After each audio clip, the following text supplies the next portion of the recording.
Hello everyone, जय Shri Mahakal. My self खुशी और आप सभी का खुशी की दुनिया में स्वागत है। तो ये हमारा पॉलिटिकल लेक्चर 5 है और आज का हमारा टॉपिक है कॉन्स्टिट्यूएंट असेंबली। तो इंडिया में कॉन्स्टिट्यूएंट असेंबली कैसे बनी और कॉन्स्टिट्यूएंट असेंबली का बैकग्राउंड और सारी इन्फॉर्मेशन हम इस वीडियो में पढ़ने वाले हैं। देखिए, कॉन्स्टिट्यूएंट असेंबली से प्रीवियस ईयर्स में लगातार क्वेश्चन आ रहे हैं, तो इस बार भी एक नंबर कॉन्स्टिट्यूएंट असेंबली से पक्का है। तो ये टॉपिक को अच्छे से पढ़िए। तो हम सबसे पहले देखेंगे कि कॉन्स्टिट्यूएंट असेंबली का हमारे इंडिया में बैकग्राउंड क्या है। ठीक है, बैकग्राउंड बैकग्राउंड क्या है। तो देखिए, सबसे पहले 1924 में, ठीक है, 1924 में स्वराज पार्टी ने क्या करा था। स्वराज पार्टी ने सीए के बारे में यानी कॉन्स्टिट्यूएंट असेंबली के बारे में फर्स्ट टाइम बात करी थी। ठीक है, क्या करी थी, बात करी थी। फिर एम एन रॉय ने ये कहा था कि कॉन्स्टिट्यूएंट असेंबली में सिर्फ इंडियंस होने चाहिए। कौन होने चाहिए, इंडियंस होने चाहिए।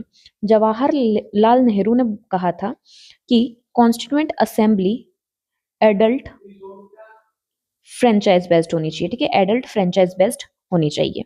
और कॉन्स्टिट्यूएंट असेंबली का फाइनली इस्टेब्लिशमेंट कब हुआ था, जुलाई 1946 में। ठीक है, और ये जो इसका इस्टेब्लिशमेंट हुआ था, ये कैबिनेट मिशन के थ्रू हुआ था। ठीक है, तो कैबिनेट मिशन के थ्रू जुलाई 1946 में कॉन्स्टिट्यूएंट असेंबली का एस्टेब्लिशमेंट हुआ था। अब कैबिनेट मिशन क्या होता है, हम ये समझेंगे।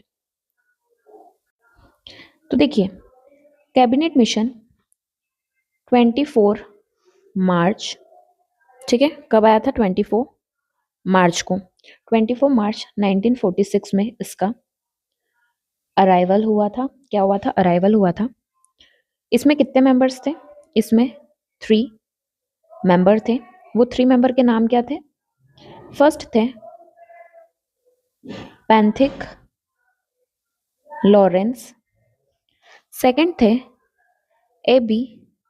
अलेक्जेंडर एंड थर्ड थे स्टेडफोर्ड क्रिप्स। ओके, तो कैबिनेट मिशन 24 मार्च 1946 को आया था। इसमें 3 मेंबर थे, Pethick Lawrence, A B. Alexander and Stafford Cripps. और कैबिनेट मिशन की एडवाइस पर ही सीए का एस्टेब्लिशमेंट हुआ था जुलाई 1946 में। तो इतना आप लोगों को क्लियर है, ठीक है।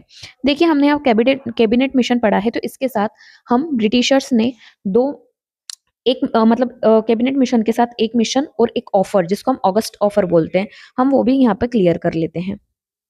तो देखिए, अगस्त ऑफर एंड ट्रिप्स मिशन क्या है, हम वो भी यहाँ पर देखते हुए चलते हैं।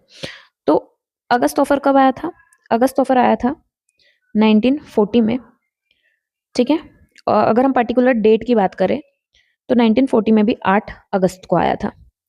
इसने डिमांड एक्सेप्ट कर ली थी। काय की डिमांड एक्सेप्ट करी थी, कॉन्स्टिट्यूशन की, कि हाँ हम कॉन्स्टिट्यूशन बनाने देंगे इंडिया को। वो डिमांड एक्सेप्ट किसने करी थी, अगस्त ऑफर में एक्सेप्ट करी थी ब्रिटिशर्स ने। और इसी के साथ हम उन्हें डोमिनियन स्टेट का स्टेटस देंगे, ये बात कही थी। ठीक है, और जो कॉन्स्टिट्यूशन है वो उसकी डिमांड तो एक्सेप्ट करी थी, बट कॉन्स्टिट्यूशन बनाएगा कौन, ब्रिटिशर्स। ठीक है, कौन बनाएगा, ब्रिटिशर्स। तो अगस्त ऑफर 1940 8 अगस्त को आया था। इसमें कॉन्स्टिट्यूशन की डिमांड तो एक्सेप्ट हुई थी, बट कॉन्स्टिट्यूशन बनाएगा कौन, ब्रिटिशर्स बनाएंगे। ठीक है, अब आता है क्रिप्स मिशन। तो क्रिप्स मिशन कब आया था, क्रिप्स मिशन आया था मार्च 1942 में। और इसमें इसके जो हेड थे, हेड कौन था इसका, स्टेट फोर्ड क्रिप्स। ठीक है, स्टेट फोर्ड क्रिप्स जो थे वो क्या थे, इसके हेड थे, इस मिशन के हेड थे। अब इसमें क्या बताया था उन्होंने कि जो काउंसिल है, काउंसिल में ब्रिटिशर्स भी रहेंगे एंड इंडियंस भी रहेंगे, और उसी के साथ डोमिनियन स्टेटस तो दे दिया जाएगा,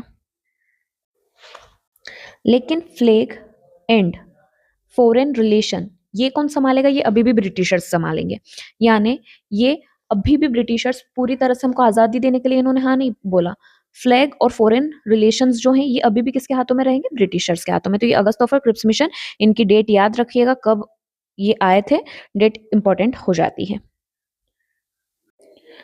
अब देखिए, अब कॉन्स्टिट्यूएंट असेंबली के बारे में हम मेन फैक्ट्स पढ़ेंगे जो एग्जाम में डायरेक्टली पूछ लिए जाते हैं। फर्स्ट फैक्ट हम इसका क्या पढ़ सकते हैं? फर्स्ट फैक्ट हम इसमें ये पढ़ सकते हैं कि कॉन्स्टिट्यूएंट असेंबली को रिकमेंड किसने करा था? तो कॉन्स्टिट्यूएंट असेंबली को रिकमेंड किसने करा था?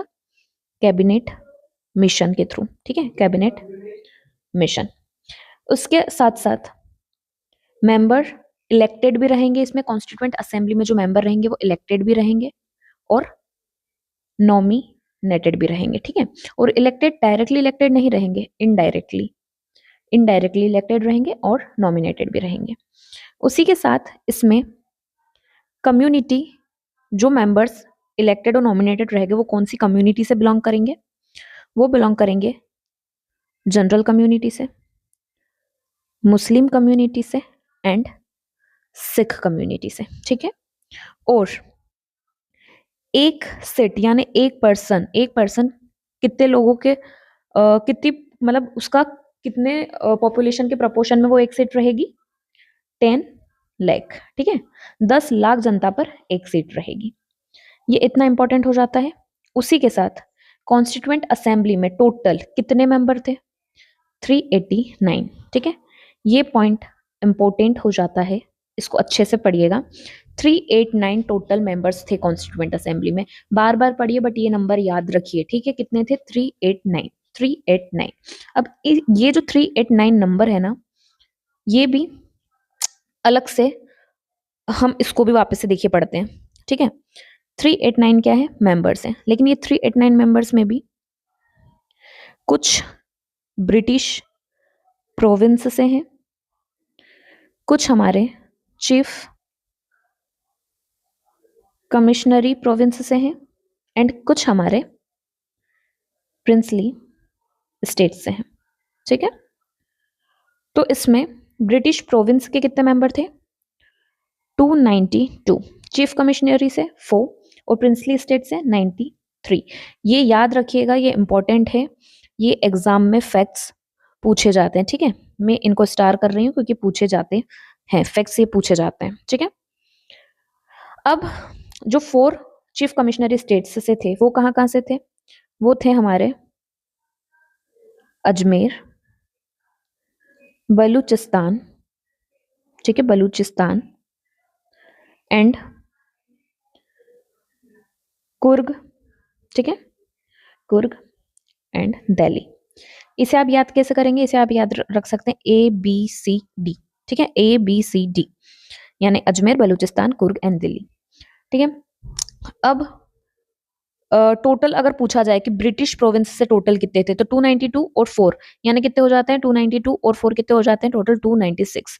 तो 296 जो थे ये ब्रिटिशर्स की तरफ से थे और 93 प्रिंसली स्टेट की तरफ से थे।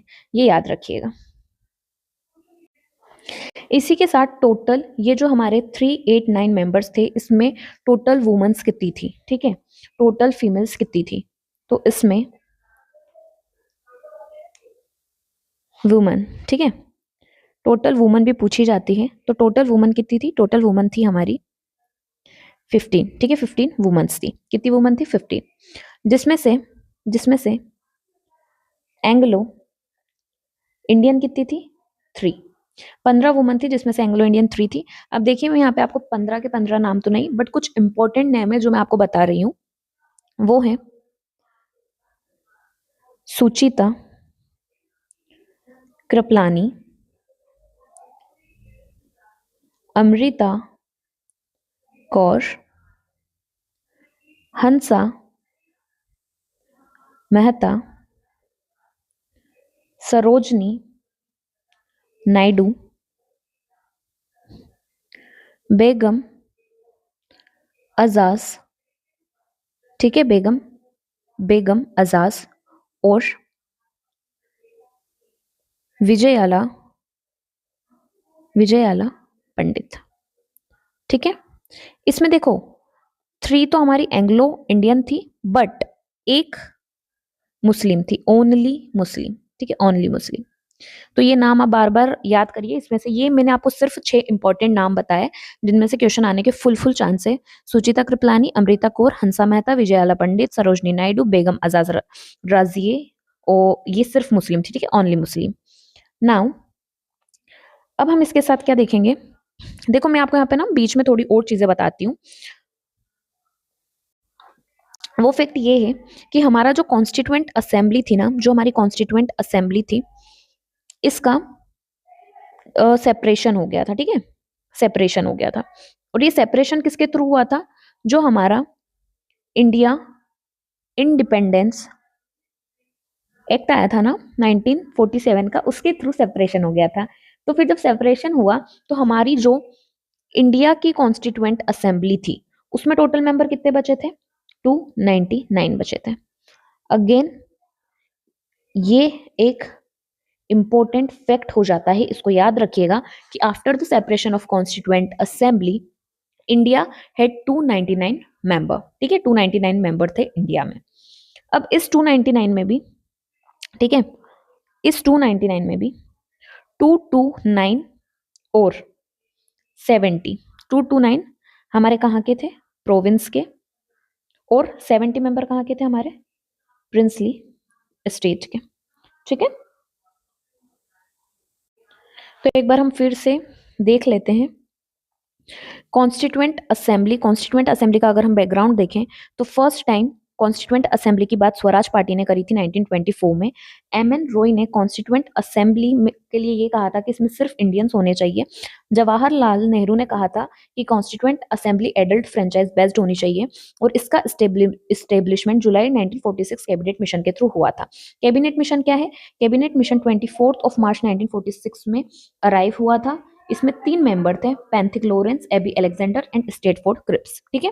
अब यहाँ पे हम दो चीज और पढ़ेंगे कि ऑगस्ट ऑफर क्या होता है और क्रिप्स मिशन क्या होता है। तो अगस्त ऑफर कब आया था, 8 अगस्त 1940 में। इसने डिमांड करी थी, सॉरी इसने डिमांड नहीं, इसने डिमांड को एक्सेप्ट करा था कॉन्स्टिट्यूशन का। जो हमने कॉन्स्टिट्यूशन बनाने की डिमांड करी थी, तो अगस्त ऑफर में इन्होंने डिमांड एक्सेप्ट कर ली थी। बट इन्होंने ये बोला था कि जो कॉन्स्टिट्यूशन है वो कौन बनाएगा, ब्रिटिशर्स बनाएंगे। इसके ही 2 साल बाद मार्च 1942 में क्रिप्स मिशन आता है, जिसके हेड होते हैं स्टेटफोर्ड क्रिप्स। इन्होंने ये बोला कि काउंसिल में ब्रिटिशर्स और इंडियंस मेंबर रहेंगे और डोमिनियन स्टेट देंगे, उसी के साथ जो फ्लैग और फॉरेन रिलेशन है वो कौन संभालेगा, ब्रिटिशर्स संभालेगा। तो ये जो मेन पॉइंट्स है ना, जो मेन चीजें हैं, ये तो अभी भी ब्रिटिशर्स के हाथों में है, ठीक है। और कैबिनेट मिशन इन दोनों के बाद आया था, ये ध्यान रखिएगा। अब आता है कॉन्स्टिट्यूएंट असेंबली। तो कॉन्स्टिट्यूएंट असेंबली कैबिनेट मिशन ने रिकमेंड करा था। इसमें इलेक्टेड मेंबर भी है, नॉमिनेटेड भी, इलेक्टेड इनडायरेक्टली है, ठीक है। ये इसमें जनरल, मुस्लिम, सिख तीनों कम्युनिटी के मेंबर है, और 10 लाख लोगों पर एक सीट है। टोटल मेंबर कितने थे, 389, ये इंपॉर्टेंट है, 389 ध्यान रखिएगा कि टोटल कॉन्स्टिट्यूएंट असेंबली में 389 मेंबर थे। वो 389 मेंबर में भी 292 मेंबर ब्रिटिश प्रोविंस से थे, 4 चीफ कमिश्नरी रीजन से थे, और 93 हमारे प्रिंसली स्टेट से थे, ABCD, अजमेर, बलूचिस्तान, कुर्ग, दिल्ली, ध्यान रखिएगा। इसमें टोटल 15 वुमन थी, याद रखिएगा, जिसमें 3 एंग्लो इंडियंस थी और 1 मुस्लिम थी। बेगम आजाद मुस्लिम थी, 3 एंग्लो इंडियन थी, और 15 टोटल वुमन थी, जिसमें से इंपॉर्टेंट है सुचिता कृपलानी, अमृता कौर, हंसा मेहता, विजयाला पंडित, सरोजनी नायडू एंड बेगम आजाद। अब कॉन्स्टिट्यूएंट असेंबली का सेपरेशन हो गया था इंडिया इंडिपेंडेंट एक्ट 1947 के थ्रू। तो जब सेपरेशन हुआ तो फिर हमारे इंडिया के जो कॉन्स्टिट्यूएंट असेंबली थी उसमें 299 मेंबर ही बचे थे। कितने, 299 मेंबर बचे थे, जिसमें से 229 प्रोविंस के थे और 70 प्रिंसली स्टेट के थे। तो आई होप आपको यहाँ तक याद हो गया होगा। अब हम पढ़ते हैं कितने सेशंस और कितनी मीटिंग्स हुई थी कॉन्स्टिट्यूएंट असेंबली की। उससे पहले हम ये पढ़ेंगे कि कॉन्स्टिट्यूएंट असेंबली ने अपनी वर्किंग, ठीक है, वर्किंग कब से स्टार्ट कर दी थी, दिसंबर 1946 से कॉन्स्टिट्यूएंट असेंबली ने अपनी वर्किंग स्टार्ट कर दी थी। इनके टोटल कितने सेशन थे, 12 सेशन थे, और इन्होंने 165 मीटिंग कर ली थी, ठीक है। वर्किंग दिसंबर 1946 से स्टार्ट हुई थी, सेशन 12 थे और मीटिंग 165 थी। अब हम इनकी 1 बाय 1 मीटिंग पढ़ेंगे। मीटिंग्स इंपॉर्टेंट है, तो हमारी फर्स्ट मीटिंग, ठीक है, हमारी फर्स्ट मीटिंग, इसको हम थोड़े डार्क पेन से लिखते हैं। First meeting of constituent assembly कब हुई थी? 9 दिसंबर 1946 में, ठीक है। तो फर्स्ट मीटिंग में क्या क्या हुआ था, हम पहले वो देखेंगे। फर्स्ट मीटिंग को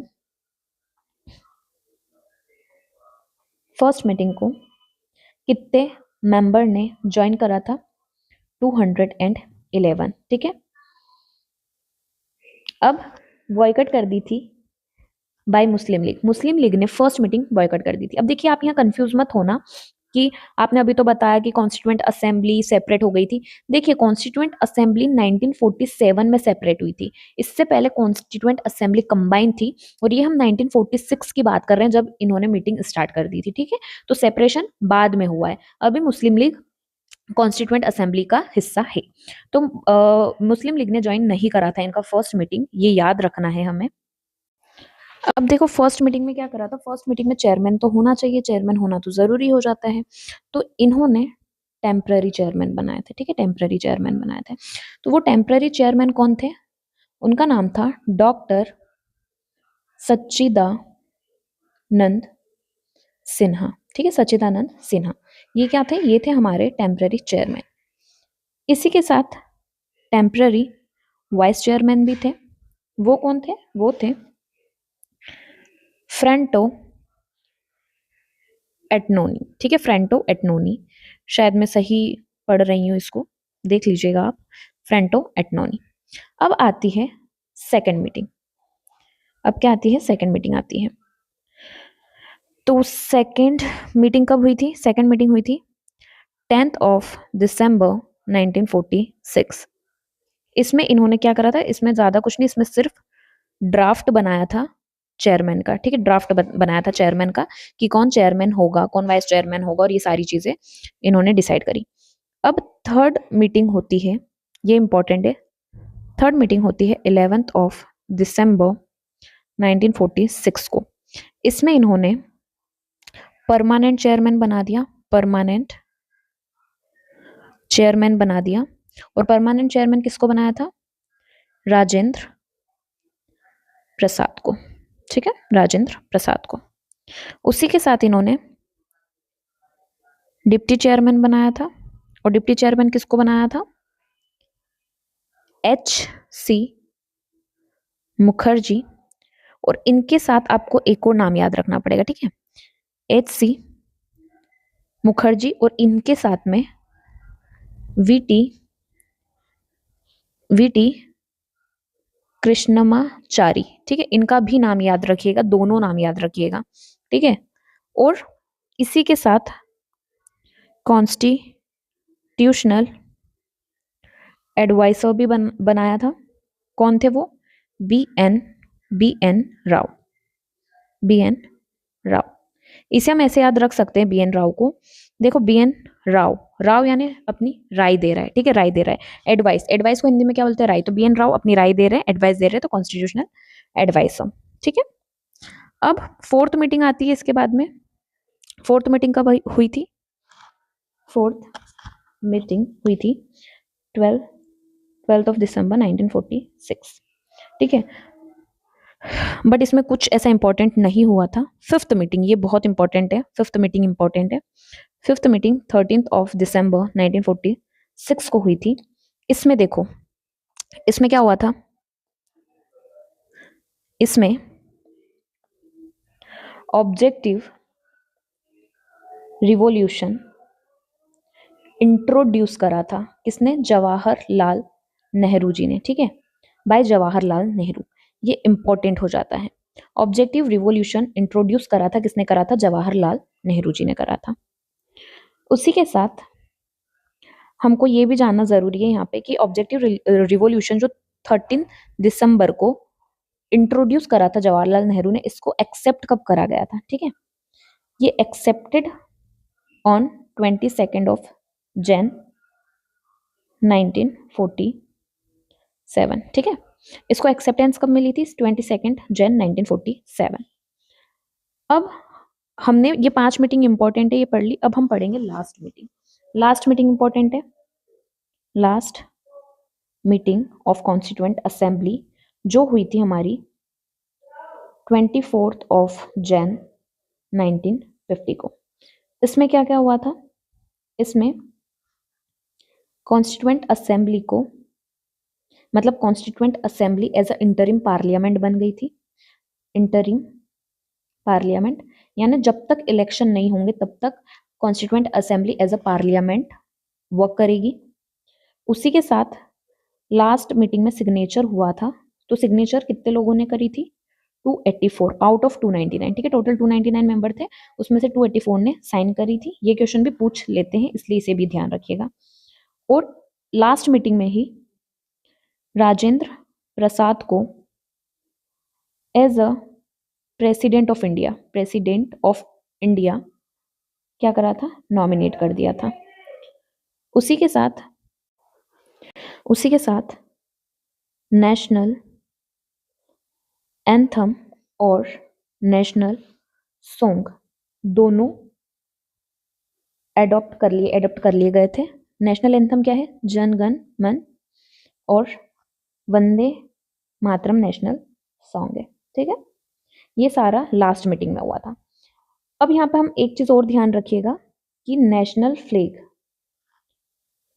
फ्लैग कब एडॉप्ट करा था? नेशनल फ्लैग को एडॉप्ट कर लिया गया था 22 जुलाई 1947। ठीक है, 1947 याद रखिएगा।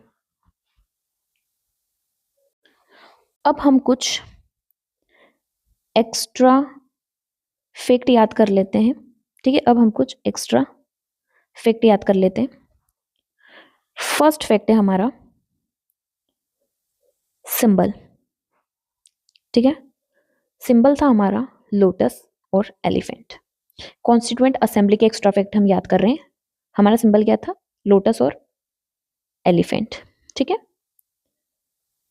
राइटिंग यानी कॉन्स्टिट्यूएंट असेंबली में जो हमारा कॉन्स्टिट्यूशन है वो किसने लिखा था? वो लिखा था प्रेम बिहारी रजाइदे ने। ठीक है, इन्होंने बिल्कुल प्रेम से राइटिंग करी थी। ठीक है, बहुत ही दिल से, प्रेम से, भावना से। ठीक है, याद रखिएगा। अब आता है डिजाइन, यानी जो कॉन्स्टिट्यूशन लिखा गया है उसमें डिजाइन किसने करी थी? डिजाइनिंग ये करी थी ननंद लाल और राम मनोहर सिन्हा ने। ठीक है, अब हिंदी में भी लिखाया गया है, इंग्लिश हिंदी दोनों में हमारा कॉन्स्टिट्यूशन लिखा था। तो प्रेम बिहारी राजाइदे ने तो इंग्लिश में लिखा था, बट हिंदी में किसने लिखा था? हिंदी में लिखा था बसंत कृष्णा बेड़ा। ठीक है, बसंत कृष्णा बेड़ा ने लिखा था। तो इतने फैक्ट्स हमको याद करने ही हैं। उसके साथ में हमको ये भी याद रखना है कि हमारी कॉन्स्टिट्यूएंट असेंबली की, ठीक है, कॉन्स्टिट्यूएंट असेंबली की हियरिंग हुई थी। हियरिंग कितनी हुई थी? 3 हियरिंग हुई थी। कितनी हुई थी? 3 हियरिंग हुई थी। तो हम उनको 1 बाय 1 याद रखेंगे। फर्स्ट हियरिंग 4 से 9 नवंबर 1948 में हुई थी। सेकेंड हियरिंग 15 नवंबर 1948 से 17 अक्टूबर 1949 तक हुई थी। और थर्ड हियरिंग 14 नवंबर 1949 से लेकर 26 नवंबर 1949 तक हुई थी। ठीक है, ये लॉन्गेस्ट थी और ये शॉर्टेस्ट थी। इसी के साथ हमें ये भी याद रखना है कि हमारे कॉन्स्टिट्यूशन को बनने में कितना टाइम लगा था। तो देखो, कॉन्स्टिट्यूशन 26 ऑफ नवंबर 1949 को कंप्लीट हो चुका था, कंप्लीटेड। ठीक है, बट ये पार्शियली इनेक्ट हुआ था। ये कंप्लीटली इनेक्ट नहीं करा गया था, बट इस तारीख को पार्शियली इनेक्ट करा गया था, बट ये कंप्लीट हो चुका था। Total 2 year 11 month. ठीक है, टोटल कितना टाइम लगा था? 2 साल 11 महीने और 18 दिन लगे थे। अप्रोक्सीमेटली 64 लाख का खर्चा भी आया था। ठीक है, इतना टाइम लगा था और 64 लाख का खर्चा आया था। उसी के साथ फुली इनेक्टेड कब हुआ था? 26 Jan 1950 को fully enacted and India became Republic. तो ये इतने फैक्ट्स हमको याद रखना ज़रूरी है, इतने फैक्ट्स हमको याद रखना ज़रूरी है। और अगर आपको ये मेरे नोट्स चाहिए, इसकी पीडीएफ चाहिए, तो मुझे कमेंट में बताइए। अगर आपको मेरी ये वीडियो अच्छी लगी हो तो प्लीज़ इसे लाइक करें, शेयर करें और मेरे चैनल को सब्सक्राइब करें। Thank you.